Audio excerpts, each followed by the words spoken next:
Hello and welcome back to Vizura Recaps. The film opens in 2003, with a mother named Sonia and her daughter Claire arriving at their mansion.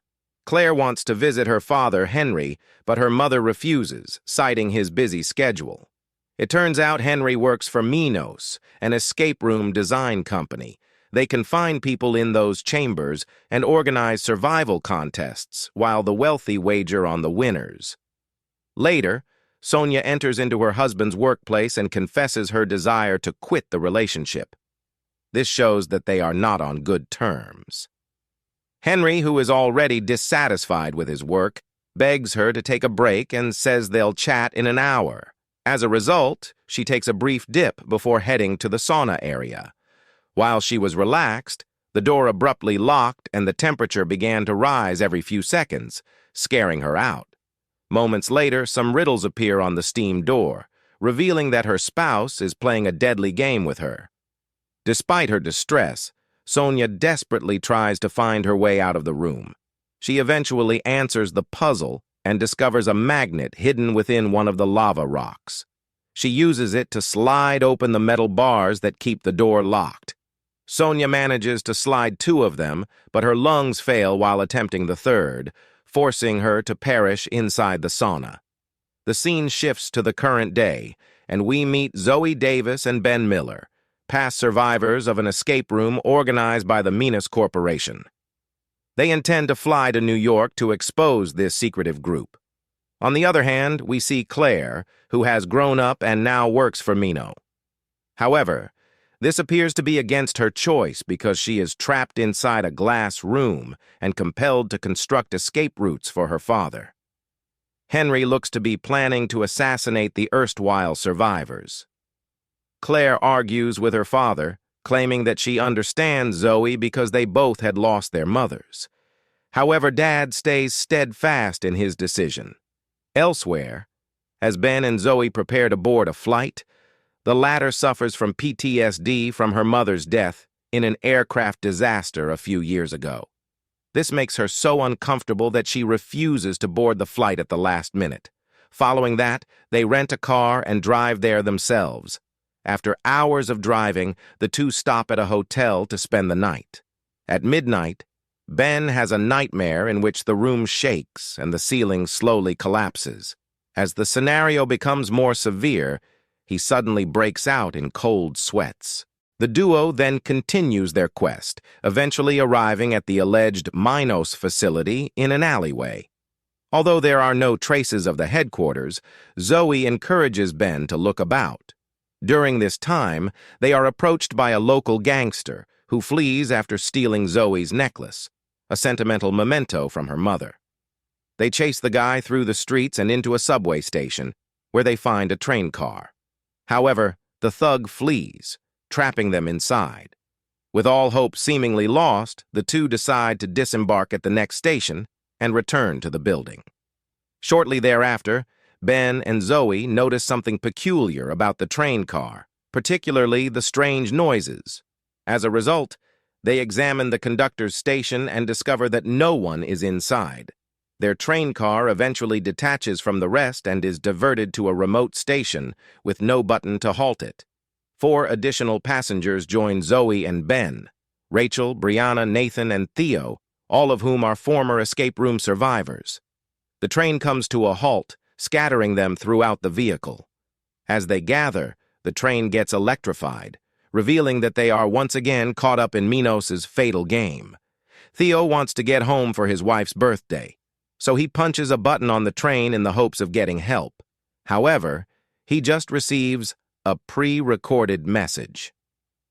The party divides up to look for clues after realizing they must play the game in order to survive. Nathan finds a concealed bag with a towel and a metal handle, while Brianna discovers a closed trapdoor. They quickly learn that in order to escape, they must collect alphabetic tokens from the conductor's slot machine. They also see a sign that reads, "All false advertising must be pulled." In an attempt to figure out what it means, they come across various advertisements that lack certain letters. At this moment, Zoe understands that there are 26 handles, which correspond to the 26 letters of the alphabet. Following that, they pull out the handles for each missing letter, which works. They then start recovering coins from the handles. As the electrification progresses, Theo becomes the first victim, ending in his terrible death. With the rest of their clues being burned, Zoe examines the letters they've collected and spells out the words, "Welcome back." She then assists the gang in gathering the final few tokens and inserting them into the slot, thus opening the trap door. Fortunately, they all jump down as the train car becomes consumed in electric currents. Following this, they find themselves on an elevator that takes them deeper beneath. Rachel rushes to open the door to the next room, but the others advise them to remain calm. They then introduce themselves and relate their past experiences. Nathan reveals that his escape room group was all priests like him, Brianna's was all influencers, and Rachel's was made up of people who can't feel physical pain. Following a brief conversation, the party heads to a room that turns out to be a bank. Brianna accidentally steps on a tile, which activates a laser system and traps her in place. Fortunately, Rachel and Nathan are there to help her get off the tile. They suddenly discover a vault closing on the other side of the room, indicating their exit. To get there, they must first locate the correct pattern in the tiles. With only 10 minutes remaining, the group continues hunting for clues. They soon discover a key inside a lollipop, which they try to use in the safety deposit boxes. As they fail miserably, Zoe notices a safety box labeled with Sonia rather than numbers. She opens it and discovers some blank bills with a 4-digit code hidden within. Nathan enters this code into an ATM, and 4 wall clocks display different times. He then synchronizes the clock times with the tiles and tests the route, leaving a trail of lollipops for the group to follow. At one point, he gets lost and steps on the wrong tile, which activates the laser and knocks him down. Brianna and Rachel quickly lift him from the tile, deactivating the lasers.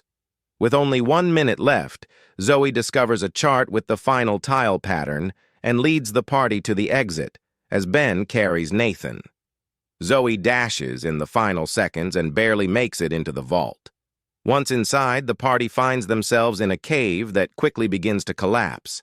As a result, they dash for the exit and end themselves in a beach-themed room. They start seeking for clues right away and soon find a metal detector. Using it, they find a receptive site and begin excavating. They quickly unearth an anchor, but before they can remove it, the beach is discovered to be covered in quicksand, which begins to drag Rachel under. Nathan sees this and decides to save her, so he puts a rope around himself and dives into the sand to lift her. The group successfully pulls Rachel out, but the rope snaps before they can save Nathan, who is swallowed up by the sand. Despite the devastating loss, they don't have time to mourn, so they take the anchor and use it as a key to enter a beach bungalow. Inside, they discover a closed refrigerator that they believe is an exit. While looking for a key, Zoe flips a switch, turning the day into darkness and activating the lighthouse outside. She then climbs to the top for more clues, while Ben discovers the refrigerator's key inside a mannequin. He swiftly hands it over to the woman, who unlock the refrigerator door and make their way out. Meanwhile, Zoe finds another way out by pulling open one of the room's decorations. She feels that this will enable them to escape the entire game. As the beach begins to sink, the group disagrees on which course of action to pursue. Finally, Rachel and Ben proceed for the lighthouse, while Brianna takes the main exit. Rachel climbs to the top, but Ben is unable to climb as the ladder closes, leading him to plunge into the quicksand. Zoe is shocked, but Rachel persuades her to keep moving before it's too late. Following this, the two reach a manhole. Zoe, overwhelmed by her friend's death, this persuades Zoe to continue moving, and the two proceed through the manhole. Soon after, they discover a ladder, allowing them to emerge into the city streets. Although they are first thrilled, their joy is short-lived when they come upon a panicked Brianna searching for the clue. This reminds them that they are still in the game. Brianna, who has been there for a while, advises them that it pours acid once the timer reaches 0 and that they must locate a key to a rotating shutter. They manage to find the key, but it's insufficient because there are more closed doors. The countdown runs out, but a parasol appears just in time to protect them. Just then, they hear a phone booth ring, but they are unable to enter, owing to another lock. At the same time, they hear a news program on the store's TV, which gives them a clue. They need to collect acid water to melt the lock. The trio acts appropriately, unlocking the phone booth but hearing nothing. With insufficient hints to proceed, Zoe leaves the booth in search of the next puzzle piece. But the timer runs out. Fortunately, Rachel gives her an umbrella, and the two of them hide in the phone booth. Amidst the acid rain, Zoe discovers an advertisement for 3 rings and urges them to answer the phone on the 3rd ring. They follow her suggestion, and the taxi door opens, protecting Zoe from the acid. Brianna and Rachel rush to the cab when the rain stops, but the door closes. Worst of all, the phone booth closes, leaving them homeless. They urgently try to find a way in, but with no success. As the timer runs out, Rachel accepts her fate and consoles Brianna. They hang on to each other as the acid rain melts them down. Zoe, on the other hand, is taken just outside of Claire's glass room. As Claire begs for her assistance in escaping, Zoe finds the escape room designs, which makes her realize she is the one who created them. Incensed, she rants at her, accusing her of murder. Claire, on the other hand, claims that her father forced her into it.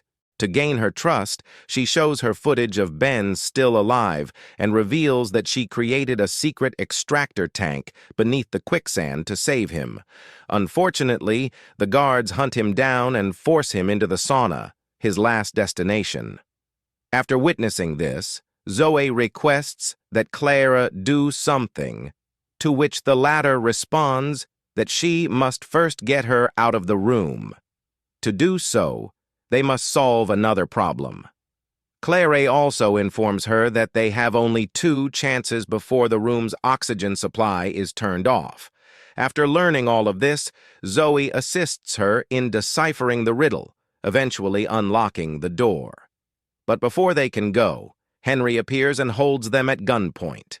The situation is stressful, and it appears like the girls are going to be slaughtered.